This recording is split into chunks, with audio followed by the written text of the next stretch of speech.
જય શ્રી રામ બધા મિત્રોને એન્ડ ગુડ મોર્નિંગ। આજે તો આપણે જવાનું હતું દ્વારકા, એટલે જો ટ્રેન પકડી કાઢી હતી 6:15ની। જઈ રહ્યા છીએ ભાઈ મૂન બધા દ્વારકા। જોઈ લો ફાઇનલી પહોંચી ગયા હતા આપણે દ્વારકાના રેલવે સ્ટેશન ઉપર। હવે ચા પીવી પડશે, વાગી રહ્યા છે 4 સવારના, એટલા માટે આપણે જોઈ લો નીકળી ગયા હતા રજવાડી ચા પીવા।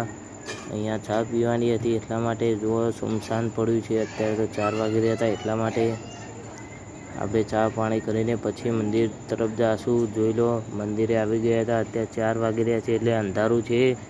લાઈવ દર્શન કરી લો દ્વારકાધીશના। દેખાઈ રહ્યું છે મંદિર, થોડું અંધારું બહુ છે એટલે દેખાશે નહીં। વરસાદ અહીંયા નથી અમદાવાદ।